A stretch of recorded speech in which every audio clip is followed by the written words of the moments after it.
सुरुवातीला टॉप 9 राजकीय बातम्या पाहूया।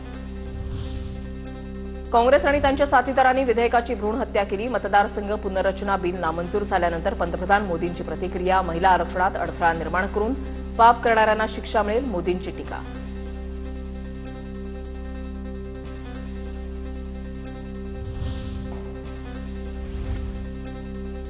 महिला आरक्षणाच्या नावाखाली ढोंग सुरू। लोकसभेच्या 850 जागा करायच्या होत्या, त्या रोखल्या। संजय राऊतांचं वक्तव्य, 543 जागांपैकी 33% महिलांना द्यायला आम्हाला काहीच अडचण नाही।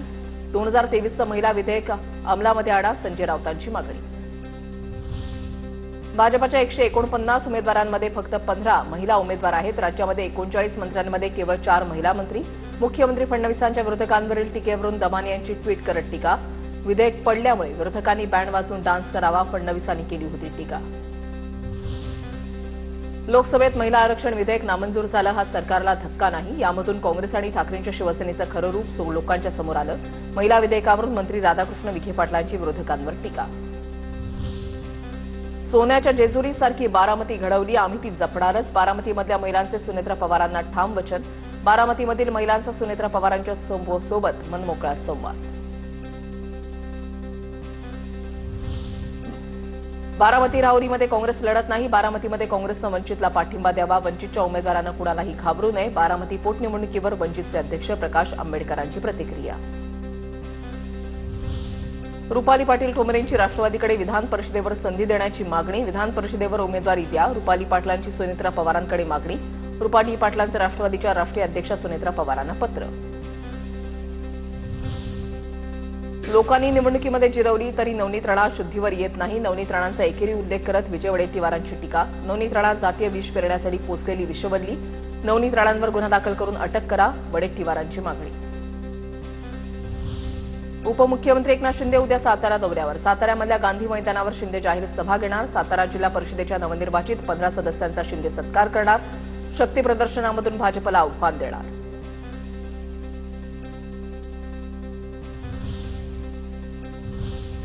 आता पाहूया टॉप 9 मोठ्या बातम्या। बोंदू खराचा पाय आणखी खोलात जाणार। खराच्या मोबाईलमधून डर्टी सिक्रेट समोर येण्याची शक्यता। खराचा डिलीट मोबाईल डेटा रिकव्हर झाल्याची माहिती।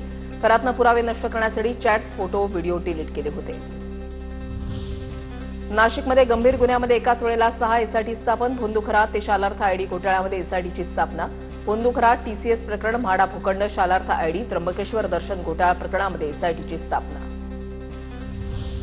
नाशिकमधील टीसीएस कंपनीतील धर्मांतरण प्रकरण। केंद्रीय महिला आयोगाचे पथक 2 दिवस नाशिकमध्ये 4 सदस्य समितीसह टीसीएस प्रकरणातील एसआयटी पथकाकडून माहिती घेतली। आज टीसीएस कंपनीला आयोगाचं पथक भेट देण्याची शक्यता। टीसीएस कंपनीमधील धर्मांतरण आणि लैंगिक अत्याचार प्रकरणी निदा खानच्या अटकपूर्व जामिनावर उद्या सुनावणी। पोलिसांना गुंगारा देत निदाची मुंब्र्यातील क्लिनिकमध्ये 2दा हजेरी। वारंवार लोकेशन बदलून तपास यंत्रणांना चकवा। टीसीएसनं संपूर्ण राज्यामध्ये भरती प्रक्रिया थांबवली। लैंगिक शोषण प्रकरणाच्या पार्श्वभूमीवर टीसीएसमधील उच्चपदस्थ सूत्रांचा खुलासा।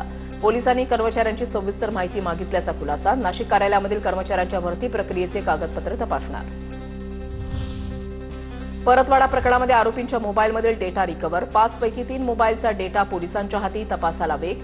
मोबाईल डेटामधून धक्कादायक माहिती समोर येण्याची शक्यता। अमरावती लैंगिक शोषण आणि अश्लील व्हिडिओ प्रकरणामध्ये धक्कादायक माहिती समोर। आरोपी अयानची 8 तरुणींच्या व्यतिरिक्त अनेक तरुणींसोबत होती फ्रेंडशिप।